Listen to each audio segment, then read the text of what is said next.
A very famous story. This is the story of the fight with Glam, the ghost. Grettir travelled north. He, the man who men said fate had never mastered. He travelled north to the lands of Erik Erikson, his distant cousin. And it was strange as he travelled in those lands. For although the lands should be wealthy, they were badly managed. They were not ploughed. Trees and weeds grew everywhere. So he came before his cousin, Erik, and said, "Why? What is happening?" And Erik said, "It is ruination here. Things go badly. It started to the west, in the lands of Thorkson. My cousin, the creature, it were. Some disturbed barrow, perhaps, a white, or from the other side of paradise, the dark it comes. In the dark of the moon, it devours animals, the beasts of men. And then as the moon returns, it comes back as some shadowy form, and it smashes the bones of those creatures, of the men whose creatures it has eaten. And so none dare keep a horse, none dare keep cattle or sheep, and we all go hungry. If I was you, I would ride away. I would ride away as quick as you could on that fine white horse of yours." And Grettir stayed and looked at the fire. He looked at the fire long, and then he turned to Erik and said, "We have not seen each other for many a year. You do not know that I once did a favour of a hag of the marsh, who gave me a certain power, a boon if you like, over the creatures of moonlight." And Erik said, "What? You have a power over them? Then you must help us." "Oh, there is hope in my heart. There is hope as I thought there would never be again. You will help us as you are a hero?" And Grettir said, "Maybe. But I was also told there was a bane on this boon. That if ever I used it, I could use it but once. And then my fate would be known to all, my destiny called. So I don't know what to do." And Erik looked at the fire now long, and he said, "Well, it seems to me that the true part of a hero is not to flee his fate until his fate catches him up. Oh no. It is rather to choose it." And Grettir nodded. And he went then to the blacksmith of Erik, and he took from his necklace a great silver charm that men had said was given to him by the Emperor of Byzantine himself. And he had the charm made into a silver horseshoe, and he put it on the front left foot of his horse, and he rode west to the land of Thorkson. And Thorkson came out as Grettir rode into his farm and said, "What are you doing here? You ride on. You don't want to come here with this horse. It's ruination to come here. You'll be killed. Tomorrow is the dark of the moon. Ride on." And Grettir said, "I'm not going. I'm not going while Glam lives." And Thorkson was delighted. He made a great feast, and Grettir very carefully staked his horse behind the fire, and all the men huddled round the fire, and they ate and they drank, and in the night nothing happened. It was still, and they waited until dawn, and at dawn the horse neighed, and they knew they were safe. And Thorkson said, "This is all perhaps we needed to do. Perhaps we just needed a brave man to show us the way. Perhaps the white will not come again." But Grettir said nothing.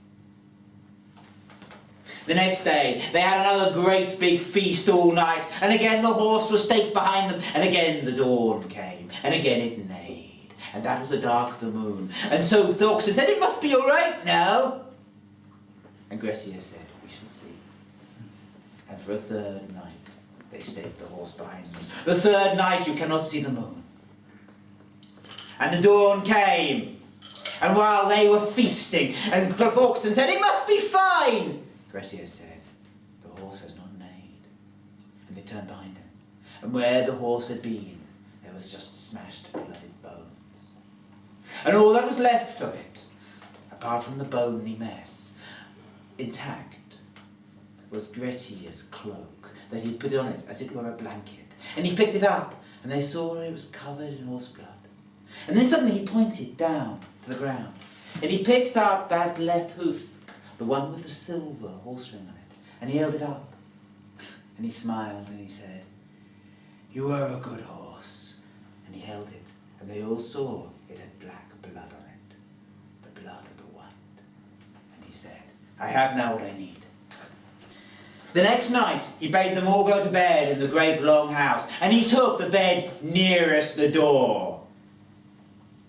And he turned to Thorkson and said, "You and I are going to sit up tonight. Take this charm."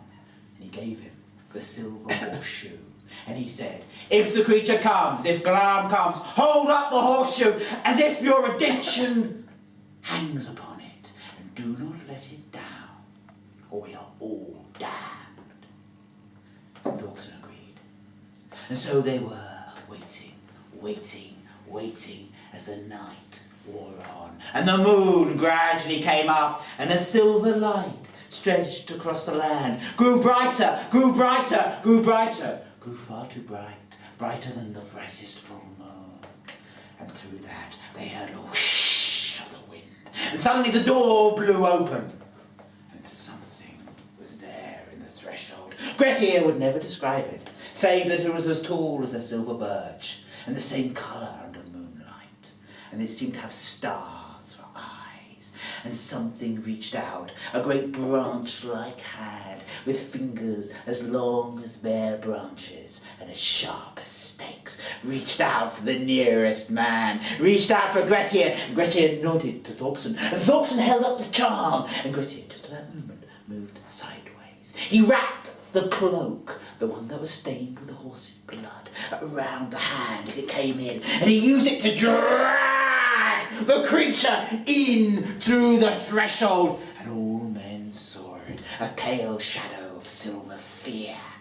And in fear, Thorkson put down the charm, and the moonlight seemed to turn brighter, and seemed to dazzle men, and the creature shook off Grettir, and moved towards him, picking him up, opening its mouth. And Grettir said, "Hold out the charm as your redemption, last hands on it."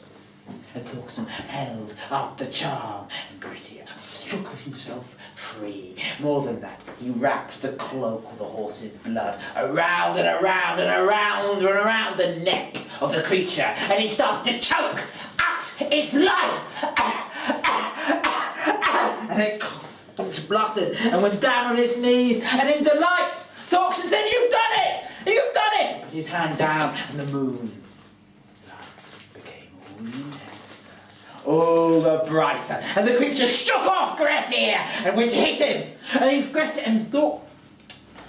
turned to Thorkson and said, "Raise the charm, you fool, as your redemption lasts upon it." And a third time, Thorkson raised the charm, and the creature stepped back. The moonlight became less bright, but it was more cunning this time. It did not let Grettir get too close, so he put round the cloak around his great arm, knotting his great arm, and started to pull the arm, pulling it out of its socket.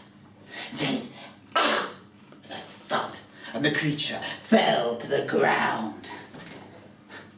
When Grettir was on it, he took out his great sword to cut off its head. And seeing that, Thorkson said, "You've done it!" and raised his arms in triumph and put down the charm. Just as Grettir lifted up the head to cut the throat of the creature, and the moonlight became bright. Not bright enough to save its life, but bright enough. It looked then Grettir full in the face and said, "Grettir, my death you have wrought, but my father the moon will not forget you or forgive. This I lay on you, this your destiny, that you will ever be scared of moonlight, and that you will flee into the arms of your friends or your foes." And so it proved, because from that day Grettir, strong man as he was, could not bear the light of the moon. And soon that was known, to his great pity of his friends, and soon that was known by his many enemies. And so in after days he was slain. Okay.